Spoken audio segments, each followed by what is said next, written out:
আসসালামু আলাইকুম ওরহমতুল্লাহি ওবরকাতুহু। আজকের ভিডিওতে আমরা জানব মানুষ কেন নামাজ পড়ে না। প্রিয় আখিরি নবীর উম্মত, ইসলাম সম্প্রসারণ ও প্রচারের লক্ষ্যে ভিডিওতে একটি লাইক দেবেন ইনশাআল্লাহ।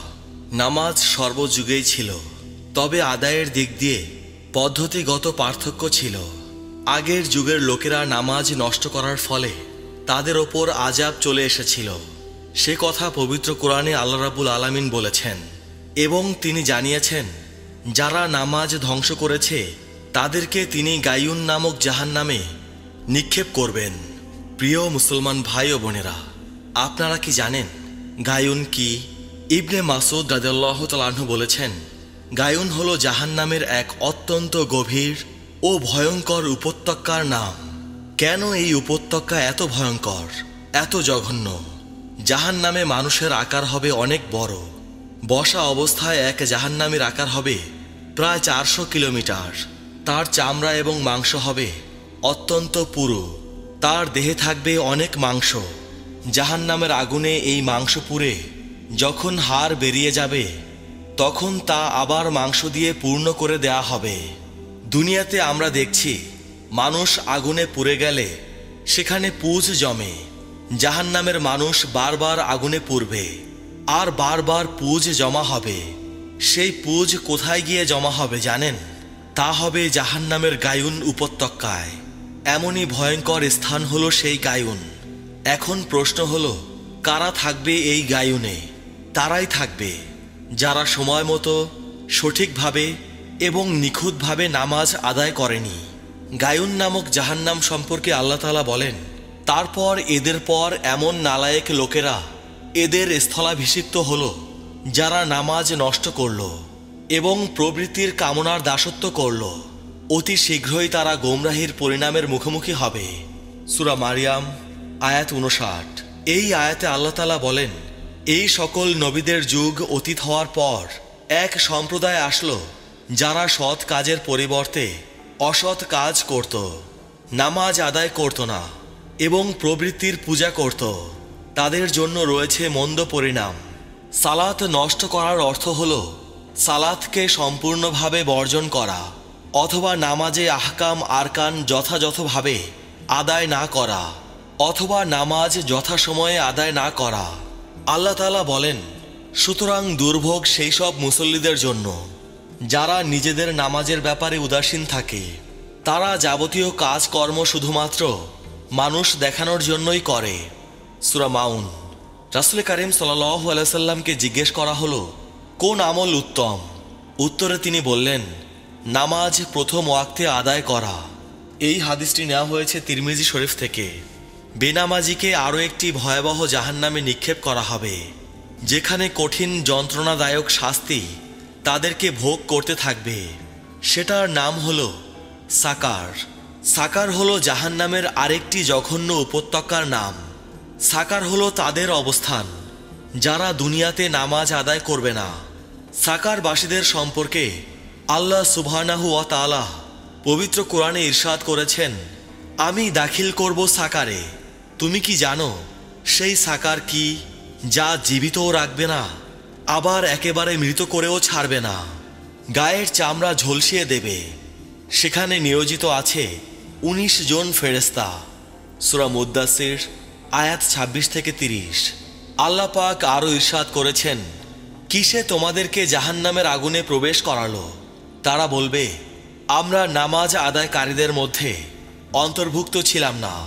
সূরা মুদ্দাসির আয়াত 42 থেকে 43।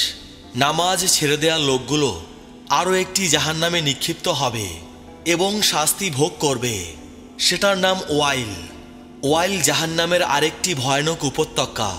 পবিত্র কোরআনে আল্লাহ পাক ইরশাদ করেছেন, অতএব ওয়াইল হলো সেসব নামাজ আদায়কারীদের জন্য যারা তাদের নামাজ সম্পর্কে বেখবর। সূরা মাউন আয়াত 4 থেকে 5। সাহাবীদের মতে ওয়াইল হলো এমন একটি জায়গা যেখানে জাহান্নামীদেরকে সাপ এবং জীবজন্তুরা খেয়ে ফেলবে। তারপর তাদের দেহ পূর্ব অবস্থায় ফিরে আসবে। পুনরায় সাপ আর জীবজন্তুরা তাদেরকে খেয়ে ফেলবে। পুনরায় দেহ ফিরে পাবে। এভাবে চলতেই থাকবে। ওয়াইল সম্পর্কে আল্লাহ সুবহানাহু ওয়া তাআলা আরও বলেছেন, যখন তাদেরকে বলা হবে নত হও, তখন তারা নত হয় না। সেদিন মিথ্যা আরোপকারীদের জন্য ওয়াইল হবে। সূরা মুরসালাত আয়াত 48 থেকে 49। আর যারা নামাজ আদায় করে না, আখিরাতে তার বন্ধু কারা হবে? আর কিয়ামতের দিন সে ফিরাউন, হামান, কারুন আর উবাই ইবনে খালফদের সঙ্গে থাকবে। এই হাদিসটি নেওয়া হয়েছে ইবনে হিব্বান থেকে। ফিরাউন আর সহচর হামান আর কারুনকে অনেকেই জানেন, কিন্তু আমরা অনেকেই জানি না উবাই ইবনে খালফকে। এই উবাই ইবনে খালফ এমন এক জঘন্য ব্যক্তি যাকে দয়ার নবী নিজেই হত্যা করেছেন। এই পাপাচারীকে ছাড়া নবী করিম সাল্লাল্লাহু আলাইহি সাল্লাম আর কাউকেই নিজ হাতে হত্যা করেননি। আর বেনামাজির বাসস্থান হবে গায়ুন, সাকার, ওয়াইল। আর বন্ধু হবে ফেরাউন, হামান, কারুন এবং উবাই ইবনে খালফ। আল্লাহ আমাদেরকে এই আযাব থেকে হেফাজত করুন। সবাই কমেন্টে লিখি আমিন। আমরা অনেকেই ভাবি সব পাপ ছেড়ে বদলে গিয়ে নামাজ ধরব। প্রিয় মুসলমান ভাই ও বোনেরা, যে অবস্থাতেই আছেন না কেন, যত পাপই করেন না কেন, নামাজ ছাড়বেন না। এই অবস্থা থেকে নামাজ পড়া শুরু করুন। বদলে গিয়ে কখনোই নামাজ ধরা হয় না, বরং নামাজই একদিন আমাদেরকে বদলে দেবে। আল্লাহ রাসূল সাল্লাল্লাহু আলাইহি সাল্লাম ইরশাদ করেছেন, কোনো ব্যক্তি এবং কুফর ও শিরকের মধ্যে ব্যবধান শুধুমাত্র নামাজ না পড়া। যে নামাজ ছেড়ে দিল সে কাফের হয়ে গেল। এই হাদিসটি নেওয়া হয়েছে মুসলিম শরীফ থেকে। বুরাইদা রাদিয়াল্লাহু তাআলা আনহু থেকে বর্ণিত, তিনি বলেন, রাসূল কারীম সাল্লাল্লাহু আলাইহি সাল্লাম বলেছেন, আমাদের ও কাফিরদের মধ্যে মুক্তির যে প্রতিশ্রুতি আছে তা হলো নামাজ। সুতরাং যে ব্যক্তি নামাজ ছেড়ে দেয় সে কুফরি কাজ করে। এই হাদিসটি নেওয়া হয়েছে ইবনে মাজাহ থেকে। এছাড়াও ইসলামের চতুর্থ খলিফা আলী রাদিয়াল্লাহু তাআলা আনহু বলেছেন, যে নামাজ পড়ে না সে কাফের। এই হাদিসটি নেওয়া হয়েছে বাইহাকি থেকে। আব্দুল্লাহ বিন মাসুদ রাদিয়াল্লাহু তাআলা আনহু বলেন, যে নামাজ পড়ে না সে মুসলমান নয়। আল্লাহ রাসূল সাল্লাল্লাহু আলাইহি সাল্লাম সকালে ফজরের নামাজের পর সাহাবীদের নিয়ে রাতের স্বপ্ন নিয়ে কথা বলতেন। কোনো সাহাবী স্বপ্ন দেখলে সেটা শোনাতেন। আল্লাহ রাসূল সাল্লাল্লাহু আলাইহি সাল্লাম রাতে বিশেষ স্বপ্ন দেখলে সাহাবীদের কাছে সেটা বর্ণনা করতেন। একদিন সকালে রাসূল কারীম সাল্লাল্লাহু আলাইহি সাল্লাম বললেন, আজ রাতে আমার কাছে দুজন আগন্তুক এসেছিল। তারা আমাকে বলল, আমাদের সঙ্গে চলুন। আমি তাদের সঙ্গে গেলাম। আমরা এমন এক লোকের কাছে পৌঁছালাম যে চিত হয়ে শুয়েছিল। অন্য এক ব্যক্তি পাথর নিয়ে তার সামনে দাঁড়িয়ে আছে। সে পাথর দিয়ে শুয়ে থাকা ব্যক্তির মাথায় আঘাত করছে এবং থেতলে দিচ্ছে। যখন সে পাথর নিক্ষেপ করছে তা গড়িয়ে অন্যত্র চলে যাচ্ছে। লোকটা গিয়ে পাথরটি পুনরায় তুলে নিচ্ছে এবং তা নিয়ে ফিরে আসার সঙ্গে সঙ্গেই লোকটির মাথা পুনরায় পূর্বের মতো ভালো হয়ে যাচ্ছে। সে আবার লোকটির কাছে ফিরে আসছে এবং তাকে পূর্বের মতো শাস্তি দিচ্ছে। রাসূল কারীম সাল্লাল্লাহু আলাইহি সাল্লাম বলেন, আমি আমার সঙ্গী দুজনকে জিজ্ঞেস করলাম, সুবহানাল্লাহ, এরা কারা? আমার সঙ্গের দুজন লোক বললেন, এ ব্যক্তি ফরজ নামাজ না পড়েই ঘুমিয়ে যেত। এই হাদিসটি নেওয়া হয়েছে রিয়াদুস সালেহিন থেকে। একদিন মুসা আলাইহিস সালাম বললেন, হে আল্লাহ, যে ব্যক্তি মানুষকে নেক কাজের উপদেশ দেয় আর মন্দ কাজ হতে বিরত রাখে তার প্রতিদান কি? আল্লাহ পাক বললেন, আমি তার প্রতিটি কথার বিনিময়ে এক বছরের ইবাদতের নেকি দান করি।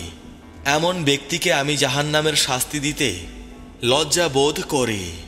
তাই ঈমানদার ব্যক্তির অবশ্যই কর্তব্য হচ্ছে অন্যকে সৎ কাজের উপদেশ দেওয়া এবং নিজেও সৎ কাজ করা এবং অসৎ কাজ হতে বিরত থাকা। আমি প্রায় দেখি নামাজের সময় হয়েছে, আজান হচ্ছে, অথচ ছেলেরা আড্ডা দিচ্ছে।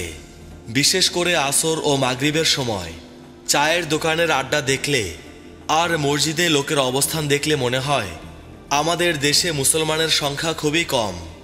আর মহিলাদের ক্ষেত্রে তারা সংসারের কাজে ব্যস্ত হয়ে পড়েন। তারা ভাবেন কাজটা শেষ করে পরে নামাজ পড়বেন। এভাবেই নামাজের সময় পার হয়ে যায় আর পড়া হয় না। এভাবেই অলসতা করে আমরা দিনের পর দিন নামাজ কাজা করে ফেলছি। তাই মা, ভাই, বোন ও প্রিয় মুসলমান ভাইয়েরা, আসুন আমরা একটু নামাজি হওয়ার চেষ্টা করি। প্রিয় নবী সাল্লাল্লাহু আলাইহি সাল্লাম যখন মেরাজের রাতে আল্লাহ পাকের সাথে দেখা করে আসছিলেন, তখন নবী করিম সাল্লাল্লাহু আলাইহি সাল্লাম বললেন, হে আল্লাহ, আমি যখন দুনিয়াতে গিয়ে আমার উম্মতকে বলবো যে আমি আল্লাহ পাকের সাথে দেখা করে আসলাম, মিরাজ করে আসলাম, তখন আমার উম্মতরা কাঁদবে আর বলবে, আহারে, আমরা আল্লাহর সাথে দেখা করতে পারলাম না। তখন আমি কি বলবো? আল্লাহ পাক বলেন, আপনাকে এত উপরে তুলে আমি আল্লাহ নিজে আপনার সঙ্গে দেখা করেছি। আপনার উম্মত নামাজের সেজদায় পড়ে গেলে আমি আল্লাহ নিজে গিয়ে দেখা করব। সবাই কমেন্টে লিখি সুবহানাল্লাহ। হুজুর পাক সাল্লাল্লাহু আলাইহি সাল্লাম বলেন, মুসলমানদের জন্য মেরাজ হলো নামাজ। যদি কেউ ইচ্ছা করে এক ওয়াক্ত নামাজ কামাই করে, তবে তাকে 2,88,00,000 বছর জ্বলন্ত আগুনে জ্বলতে হবে। আরও একটি হাদিসে হুজুর পাক সাল্লাল্লাহু আলাইহি সাল্লাম বলেছেন, তোমরা এই দোয়া করো, হে আল্লাহ, আমাদের মধ্যে কাউকে তুমি হতভাগ্য বঞ্চিত করো না। অতঃপর রাসূল করিম সাল্লাল্লাহু আলাইহি সাল্লাম নিজেই প্রশ্ন করলেন, তোমরা কি জানো হতভাগ্য বঞ্চিত কে? সাহাবীগণ বললেন, হে আল্লাহর রাসূল, আপনিই বলুন। তখন নবী করিম সাল্লাল্লাহু আলাইহি সাল্লাম বললেন, যে ব্যক্তি নামাজ ছেড়ে দেয় সেই হতভাগ্য বঞ্চিত। ইসলামে তার কোনো অংশ নেই।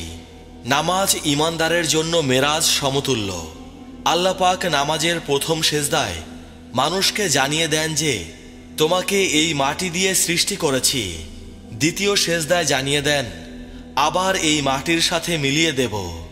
আল্লাহু আকবার বলে দাঁড়ানোর সময় জানিয়ে দেন, কিয়ামতের দিন আবার এই মাটি থেকে তোমাকে জীবিত করে দাঁড় করাবো। নামাজ ছাড়া কেউ আল্লাহর দরজায় পৌঁছাতে পারেনি। আমরা সবাই জানি ইসলামের 5টি ভিত্তি: ঈমান, নামাজ, রোজা, হজ ও জাকাত। ঈমানের পরেই নামাজের স্থান। নামাজ হলো আল্লাহ পাকের সামনে হাজির হওয়া, তার ডাকে সাড়া দেওয়া। আল্লাহ পাক তার বান্দাকে প্রতিদিন 5 ওয়াক্ত নামাজ পড়ার হুকুম দিয়েছেন। আল্লাহ পাক কোরআন শরীফের 82 জায়গায় 82 বার হুকুম করেন, বান্দা তোমরা নামাজ কায়েম করো। হুজুর পাক সাল্লাল্লাহু আলাইহি সাল্লাম বলেন, নামাজ হলো বেহেশতের চাবি। চাবি ছাড়া যেমন তালা খোলা যায় না, তেমনি নামাজ ছাড়া বেহেশত পাওয়া যাবে না। আপনারাই কমেন্টে লিখুন, আমাদের কি এই মুহূর্ত থেকেই উচিত না বেহেশতের চাবি সংগ্রহ করা? হুজুর পাক সাল্লাল্লাহু আলাইহি সাল্লাম বলেন, মুমিন আর কাফেরদের মধ্যে পার্থক্য হলো নামাজ। মুসলমান নামাজ পড়ে আর কাফেররা পড়ে না। আল্লাহ পাক কুরআন শরীফে ইরশাদ করেছেন, নিশ্চয়ই নামাজ কুপথ ও খারাপ কাজ থেকে বিরত রাখে। হুজুরে পাক সাল্লাল্লাহু আলাইহি সাল্লাম আরও বলেছেন, যখন কোনো মুসলমান ব্যক্তি আল্লাহ পাকের সন্তুষ্টির আশায় নামাজ আদায় করে, তখন তার পাপসমূহ গাছের পাতার মতো ঝরে পড়ে। আল্লাহ পাক নবী করিম সাল্লাল্লাহু আলাইহি সাল্লামকে ডেকে বলেন, হে আমার হাবিব, আমি আপনার উম্মতের ওপর 5 ওয়াক্ত নামাজ ফরজ করেছি। যে ব্যক্তি এই 5 ওয়াক্ত নামাজ সময় মতো আদায় করবে, আমি তাকে বেহেশতে প্রবেশ করার ওয়াদা করলাম। আর যে ব্যক্তি সময় মতো নামাজ আদায় করবে না, আমি তার জন্য দায়ী নই। অর্থাৎ সেই ব্যক্তি দোজখের মধ্যে কঠিন শাস্তি ভোগ করবে। আসলে নানান মানুষ নানান কারণে নামাজ পড়ে না। যেমন কেউ ভাবে তার মনটা খুব পরিষ্কার, সে একজন সাদা মনের ভালো মানুষ, তাই সে ভাবে তার নামাজ পড়ার দরকার নেই। 2, কেউ ভাবে নামাজ পড়লে মানুষ তাকে জঙ্গিবাদী, মোল্লা বা হুজুর বলবে, তাই নামাজ পড়ে না। 3, কেউ ভাবে আল্লাহ তাকে কিছুই দান করেননি, দামি বাড়ি, দামি গাড়ি কিছুই না। সে ভাবে আল্লাহ যেহেতু তাকে কিছুই দান করেনি, তাহলে সে কেন নামাজ পড়বে। 4, কেউ ভাবে তার অনেক কাজ, বেকারদের মতো 5 ওয়াক্ত নামাজ পড়ার সময় তার নেই। 5, আবার কেউ কেউ ভাবে মনের নামাজই আসল নামাজ, হুজুরদের মতো মসজিদে লোক দেখানো নামাজের দরকার নেই। 6, আবার কেউ কেউ সারাদিন বাইরে কাজে ব্যস্ত থাকে, কাপড় পরিষ্কার থাকে না, তাই নামাজ পড়ে না। 7, কেউ ভাবে তার বয়স কম, বৃদ্ধ হলে নামাজ পড়বে, এখন যৌবনকাল, নামাজ পড়ার সময় নেই। 8, আবার কেউ ভাবে আমি কোনো খারাপ কাজ করি না, আমার কোনো পাপ নেই, তাই আমার নামাজ পড়ার দরকারও নেই। 9, অনেক মানুষ আছে নামাজ পড়ে আবার খারাপ কাজও করে, সে ভাবে আমি খারাপ কাজও করি না, আমি নামাজও পড়ি না। 10, কেউ কেউ ভাবে সে বিরাট পাপী মানুষ, সে যে অপরাধ করেছে তার কোনো ক্ষমা নেই, তাই সে ক্ষমার আশা ছেড়ে দিয়ে নামাজ পড়া বাদ দিয়ে দেয়। 11, আবার কেউ কেউ ভাবে আমি তো বিরাট শিক্ষিত, উচ্চ বংশের ধনী মানুষ, সাধারণ গরিবের মতো আমি কেন নামাজ পড়ব। 12, অনেকে চিন্তা করে নামাজে মন বসে না, তাই নামাজ পড়ি না, যখন মন বসবে তখন পড়ব। 13, অনেকে সকালে ঘুম থেকে উঠতে না পেরে নামাজ পড়তে পারে না, বাকি 4 ওয়াক্ত নামাজ পড়ে। 14, অনেকে বলে 5 ওয়াক্তে এত রাকাত নামাজ কষ্ট লাগে, তাই পড়ি না। 15, অনেককে বলতে শোনা যায় নামাজ মাঝে মাঝে পড়ি, শুক্রবারে জুমার নামাজ পড়ি, এতেই চলে, এত বেশি নামাজ পড়তে হবে না। 16, অনেককে এমনও বলতে শোনা যায় আমার পীর আছে, পীরের তরিকায় চলি, আপনাদের মতো নামাজ দরকার নেই। 17, অনেকে আবার সূরা, নিয়ত ইত্যাদি জানে না, তাই নামাজ পড়ে না। 18, অনেকে আবার নিয়ত করে সামনের বছর হজ করে একেবারে নামাজ ধরবে, বারবার ধরা ছাড়া ভালো না। 19, অনেকে আবার বলে হুজুর বলেছে যার ঈমান আছে সেই বেহেশতে প্রবেশ করবে, নামাজের দরকার কি। 20, আবার অনেকে নামাজ পড়ে না এই কারণে যে তার বাবা দাদাদেরকে দেখেছে বৃদ্ধ হয়ে নামাজ পড়তে, সে বলে আমিও বৃদ্ধ হলে নামাজ পড়ব। 21, কেউ কেউ বলে নামাজি হুজুররা হলো জঙ্গি, তাই আমি নামাজ পড়ি না। 22, কেউ কেউ বলে বাবা মা নামাজ শিক্ষা রোজা শিক্ষা দেয়নি, তাই পড়ি না। 23, অনেকে মুসলমান আছেন তারা বলেন নামাজ পড়ে কি লাভ, কোনো লাভই নেই, ভাগ্যে যদি বেহেশত থাকে তবে এমনিই পাবো, নামাজ লাগবে না। 24, কেউ কেউ বলে স্কুল কলেজ বিশ্ববিদ্যালয়ের স্যারেরা বলেছে ভালো মানুষ হতে, কেউ নামাজি হতে বলেনি, তাই পড়ি না। 25, অনেক দলের নেতাকর্মীরা বলে সমাজের গুণীজন নেতা, সুশীল, মানবতাবাদী, সংস্কৃতিবাদীরা সবাই বেনামাজি, তাই আমিও নামাজ পড়ি না। তবে প্রিয় মুসলমান ভাই ও বোনেরা, নামাজ না পড়ার কারণ যাই হোক না কেন, বেনামাজির জন্য অপেক্ষা করছে জাহান্নাম। আল্লাহ পাক ইরশাদ করেছেন তোমাদেরকে কিসে জাহান্নামে নিক্ষেপ করেছে, তারা বলবে আমরা নামাজ আদায় করতাম না। সূরা মুদ্দাসির আয়াত 42। কিন্তু দুঃখজনক হলেও সত্য যে নিজেদের মুসলিম বলে দাবি করলেও এই গুরুত্বপূর্ণ ইসলামের স্তম্ভ নামাজ সম্পর্কে আমরা অনেক মুসলিমই আজ উদাসীন। এই উদাসীনতার অন্যতম কারণ হল নামাজের গুরুত্ব এবং প্রয়োজনীয়তার অনুধাবনের ব্যর্থতা।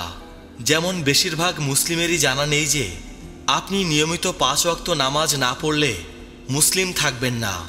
নামাজ সম্পর্কে ইসলামের এই কঠোর অবস্থান জানা থাকলে অনেকে বেনামাজি হয়তো সেদিন থেকেই নিয়মিত নামাজ পড়া শুরু করে দিত। নামাজ সম্পর্কে মুসলমানদের উদাসীনতার আরেকটি অন্যতম কারণ হল নামাজ নিয়ে প্রচলিত অসংখ্য ভুল ধারণা, যেগুলো নামাজের সহজ নিয়মগুলোকে কঠিন করে ফেলে। যেমন অনেক মানুষ এমন দেখা যায় যে সে দোয়া কুনুত না জানায় ইশারের নামাজ পড়ছে না, অথচ দোয়া কুনুত বিতের নামাজের জন্য অপরিহার্য অংশ নয়, এমনকি বেতের নামাজ ইশার নামাজের অংশ নয়। বাস্তবতা হলো নিয়মিত 5 ওয়াক্ত নামাজ পড়া খুব কঠিন কোনো কাজ নয়, কিন্তু আমরা অনেকেই ছোটবেলায় হুজুরের কাছে যখন নামাজ পড়া শিখেছিলাম তখন হয়তো অনেক কিছু ভুল শিখেছিলাম, আর এখনও সেই ভুল নিয়মগুলোকেই শুদ্ধ মনে করে নামাজ পড়ে যাচ্ছি। অথচ ইসলামী জ্ঞান অর্জন করা আল্লাহ আমাদের জন্য ফরজ করেছেন। কাজেই আমাদের সকলেরই উচিত ইসলাম সম্পর্কে, বিশেষ করে নামাজ সম্পর্কে সঠিক জ্ঞান অর্জন করা এবং নামাজ কায়েম করা। এটা খুবই খারাপ একটা ব্যাপার যে বাংলাদেশের বইয়ের বাজারে বহুলভাবে প্রচারিত এবং বিকৃত নামাজ ও অন্যান্য ফিকাহ সংক্রান্ত বইগুলো জাল হাদিস আর মন গড়া নিয়মকানুনে ভরপুর। আবু হুরায়রা রাদিয়াল্লাহু তাআলা আনহু থেকে বর্ণিত, তিনি বলেন, রাসূল করিম সাল্লাল্লাহু আলাইহি ওয়াসাল্লাম বলেছেন, যখন আদম সন্তান সিজদার আয়াত পাঠ করে অতঃপর সিজদা করে, তখন শয়তান কাঁদতে কাঁদতে একপাশে সরে দাঁড়ায় এবং বলতে থাকে, হায় আমার পোড়া কপাল। আদম সন্তানকে সিজদা করার নির্দেশ দেওয়া হলো, আর সে সিজদাও করল, ফলে তার জন্য জান্নাত নির্ধারিত হয়ে গেল। আর আমাকেও সিজদার নির্দেশ করা হয়েছিল, কিন্তু আমি অস্বীকার করেছিলাম, তাই আমার জন্য জাহান্নাম। এই হাদিসটি নেওয়া হয়েছে মুসলিম শরীফ থেকে।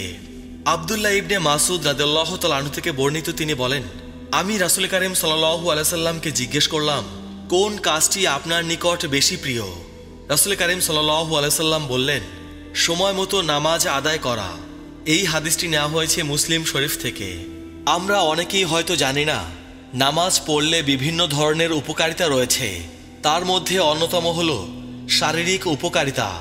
আর মুসলিম হিসেবে আপনি এটাও হয়তো জেনে থাকবেন যে নামাজের শ্রেষ্ঠতম অংশ হল সিজদা। এক, নামাজের সিজদা অনেকগুলো শারীরিক সমস্যা থেকে আমাদেরকে মুক্তি দেয়। সিজদাতে ব্রেইন এবং মুখমণ্ডলে স্বাভাবিকের চাইতে বেশি রক্ত সঞ্চালিত হয়, যেটা অনেক রোগ প্রতিরোধে সাহায্য করে। ব্রঙ্কাইটিস হবার সম্ভাবনা অনেকাংশে কমে যায়। সিজদা করলে ফুসফুসের বিভিন্ন রোগ হওয়ার সম্ভাবনা কমিয়ে দেয়। দুই, নামাজের রুকুতে যাওয়া কিংবা সিজদায় যাওয়ার মাধ্যমে যে অঙ্গভঙ্গি করি তা আমাদের মেরুদণ্ডের বিভিন্ন রকম রোগ থেকে বাঁচিয়ে রাখে।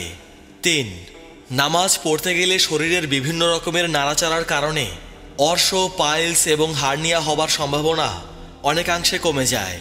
চার, সারাদিনের কাজের ব্যস্ততার মাঝে 5 বার নামাজ শরীর ও মনকে সতেজ ও চাঙ্গা করে তোলে, যা কর্ম উৎপাদনশীলতা বাড়িয়ে দেয়। 5, শরীরের ভেতরের আলসেমি দূর করে এই নামাজ।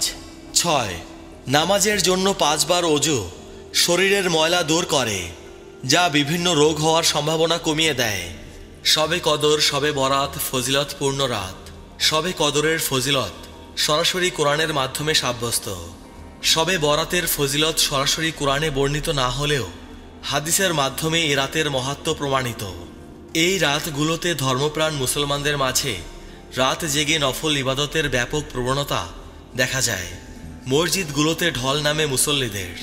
অনেকেই নফল নামাজ, কোরআন তেলাওয়াত, জিকির আসকারের সময় কাটিয়ে দেন। এই রাতগুলো ছাড়াও সাপ্তাহিক শুক্রবার 2 ঈদের রাত ফজিলতপূর্ণ। এ সম্পর্কে হযরত ইবনে ওমর রাদিয়াল্লাহু তাআলা আনহু বর্ণনা করেন, 5টি রাত এমন আছে যে রাতের দোয়া ফিরিয়ে দেওয়া হয় না। জুমার রাত, রজবের প্রথম রাত, শাবানের 14 তারিখ রাত, 2 ঈদের রাত। এই হাদিসটি নেওয়া হয়েছে মুসান্নাফে আব্দুর রাজ্জাক থেকে। সাপ্তাহিক শুক্রবার এবং 2 ঈদের রাতে নফল ইবাদতের জন্য মসজিদে মানুষজনের খুব একটা আনাগোনা না থাকলেও শবে কদর, শবে বরাতে মসজিদে থাকে উপচে পড়া ভিড়। অনেকেই গভীর রাত পর্যন্ত নফল ইবাদত করেন। তরুণ যুবকদের অনেকেই রাতভর ঘুরে বেড়ান। গভীর রাত পর্যন্ত জেগে অনেকেই রাতের শেষ প্রহরে ঘুমিয়ে পড়েন।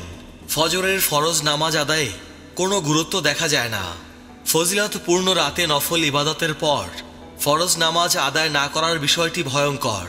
কারণ আল্লাহ তাআলা যত ফরজ ইবাদত এবং নামাজের বিধান দিয়েছেন, তিনি কিয়ামতের দিন সেসবের হিসাবই প্রথম নেবেন। নফল ইবাদত ফরজের ঘাটতি পূরণের কাজে দেবে। এক হাদিসে এসেছে, হযরত আবু হুরায়রা রাদিয়াল্লাহু তাআলা আনহু বলেন, আমি রাসূল করিম সাল্লাল্লাহু আলাইহি সাল্লামকে বলতে শুনেছি, কিয়ামতের দিন বান্দার সর্বপ্রথম হিসাব নেওয়া হবে তার নামাজের। যদি তার নামাজের হিসাব সঠিক হয় তাহলে সে সফল কাম হবে এবং নাজাত পাবে। আর যদি নামাজ বিনষ্ট হয়ে যায় তাহলে সে বিফল ও ক্ষতিগ্রস্ত হবে। যদি ফরজ নামাজে কিছু কমতি হয় তাহলে আল্লাহ বলবেন, দেখো আমার বান্দার কোনো নফল ইবাদত আছে কিনা। তখন নফল দিয়ে ফরজের ঘাটতি পূরণ করা হবে। অতঃপর তার অন্য সব আমল সম্পর্কেও অনুরূপ করা হবে, যেমন নামাজ, রোজা, হজ, জাকাত ইত্যাদি। এই হাদিসটি নেওয়া হয়েছে আবু দাউদ থেকে। এই হাদিসটি নফল ইবাদত এবং নফল নামাজের ফজিলত সাব্যস্ত করে। একই সঙ্গে ফরজ ইবাদতে যত্নশীল এবং গুরুত্ব দেওয়ার আহ্বান জানায়। ফরজ ইবাদতে অবহেলাকারীকে আল্লাহ তাআলা কঠিন শাস্তি দেবেন। এ বিষয়ে পবিত্র কোরআনে বর্ণিত হয়েছে, নবী ও হেদায়েত প্রাপ্তদের পর এমন এক অপদার্থ বংশধর এলো যারা নামাজ বিনষ্ট করল এবং প্রবৃত্তির পূজারী হল। সুতরাং তারা গাই নামক জাহান্নামের শাস্তি প্রত্যক্ষ করবে। তবে যারা এরপর তওবা করে নিয়েছে, ঈমান এনেছে এবং নেক আমল করেছে, তারাই তো জান্নাতে প্রবেশ করবে এবং তাদের প্রতি কোনো ধরনের জুলুম করা হবে না। সূরা মারিয়াম আয়াত 59 থেকে 60। কোরআনে কারিমের অন্য আয়াতে এসেছে, কিয়ামতের দিন জাহান্নামীদের জিজ্ঞেস করা হবে, কেন তোমরা সাকার নামক জাহান্নামে এলে? তারা বলবে, আমরা তো নামাজি ছিলাম না এবং আমরা মিসকিনদের খাবার দিতাম না, বরং আমরা সমালোচনাকারীদের সঙ্গে সমালোচনায় নিমগ্ন থাকতাম। এমনকি আমরা প্রতিদান দিবসকে অর্থাৎ কিয়ামতকে অস্বীকার করতাম। আর এভাবেই হঠাৎ আমাদের মৃত্যু এসে গেল। সূরা মুদ্দাসির আয়াত 38 থেকে 47। আব্দুল্লাহ ইবনে আব্বাস রাদিয়াল্লাহু তাআলা আনহু থেকে বর্ণিত, এক নারী রাসূল করিম সাল্লাল্লাহু আলাইহি সাল্লামের কাছে এলো এবং বলল, আমার মা একদা মান্যত করেছিলেন যে তিনি হজ করবেন, কিন্তু তা পূরণ করার আগেই তিনি ইন্তেকাল করলেন। এক্ষেত্রে আমার করণীয় কি? রাসূল করিম সাল্লাল্লাহু আলাইহি সাল্লাম বললেন, তুমি তার পক্ষ থেকে হজ করো।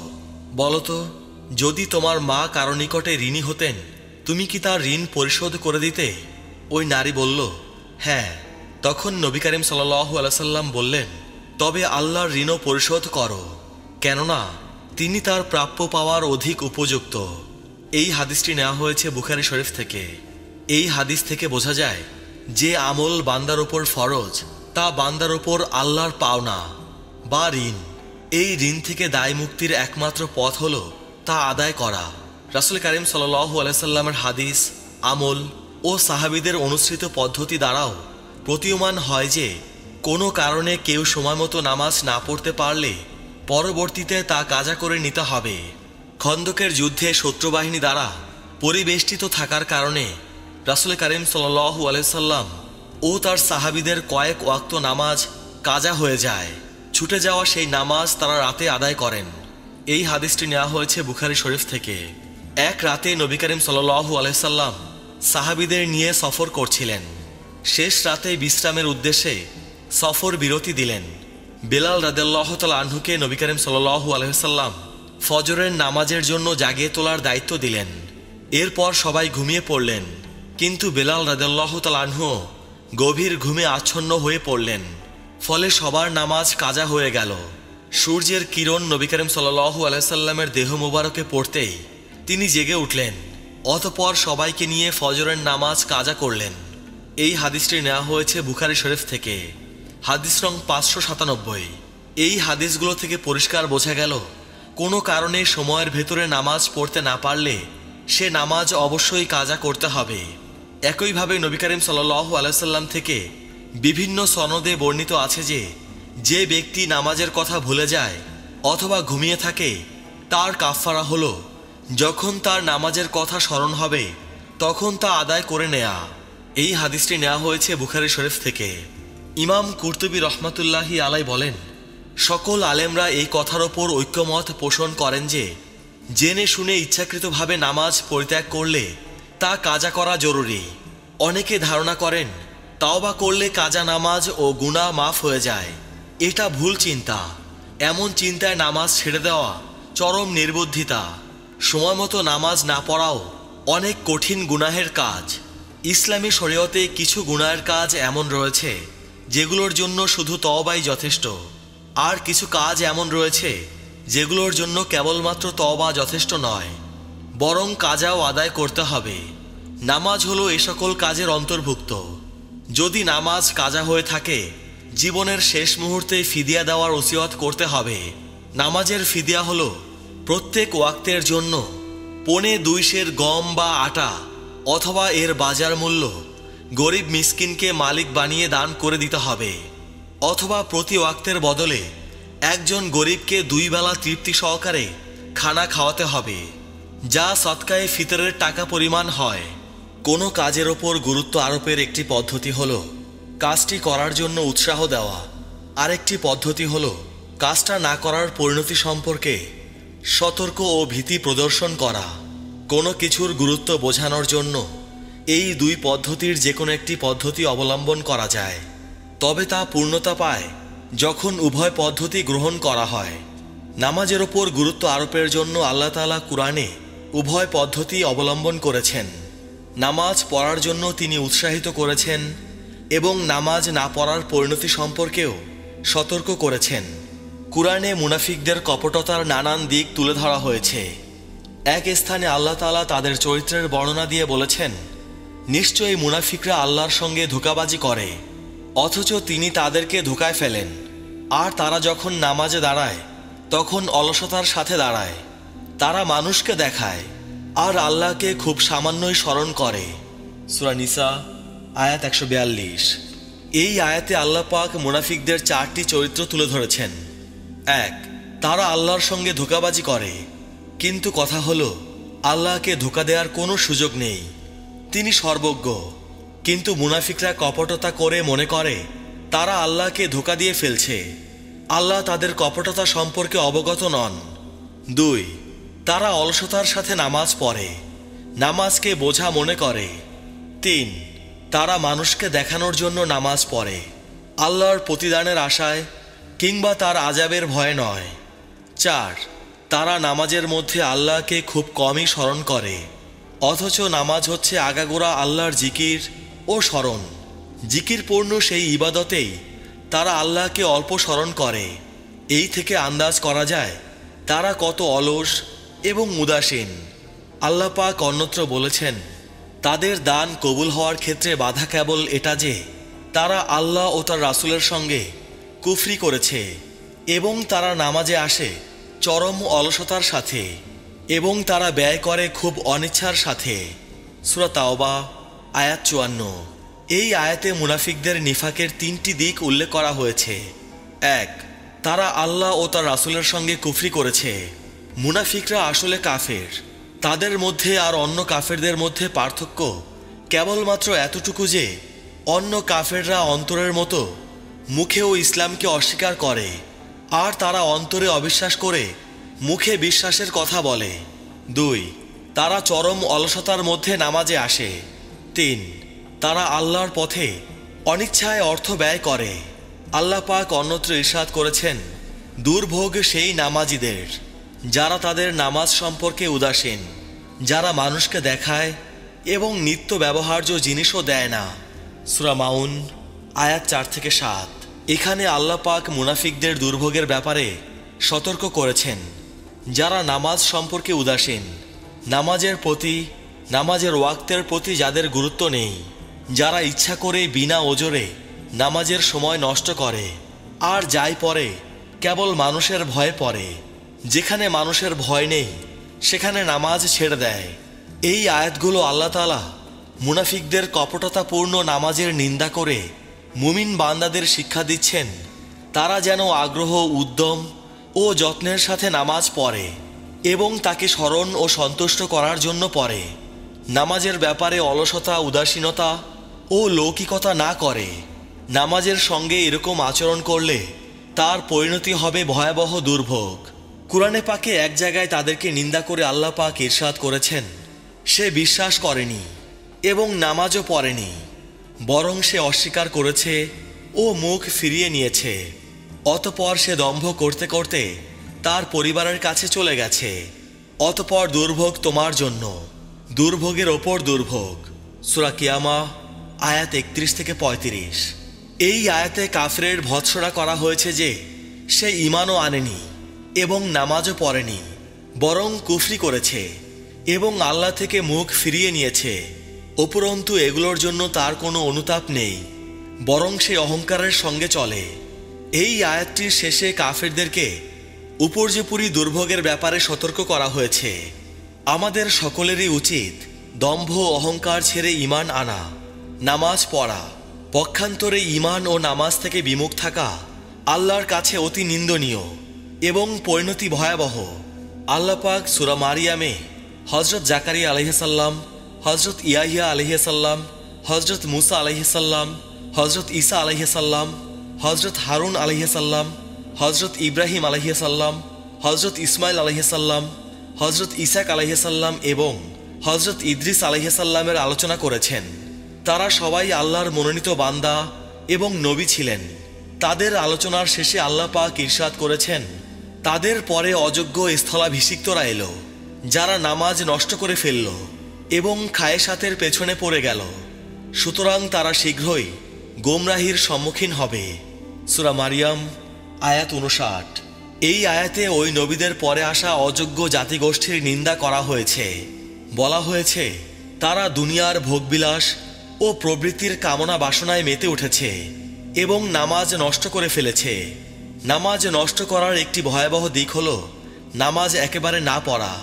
এমনিভাবে সময়ের ভেতরে নামাজ না পড়াও নামাজ নষ্ট করার অন্তর্ভুক্ত। এই আয়াত থেকে অনুমান করা যায় নামাজ নষ্ট করা কত গুরুতর গুনাহ। আল্লাহ তাআলা আমাদের সবাইকে নামাজ পড়ার তৌফিক দান করুন, আমিন। প্রিয় আখেরি নবীর উম্মত, আজকের ভিডিও এ পর্যন্তই। সবাই ভালো থাকবেন। আল্লাহ রাব্বুল আলামিন আমাদের সবাইকে হিদায়াত দান করুন, আমিন।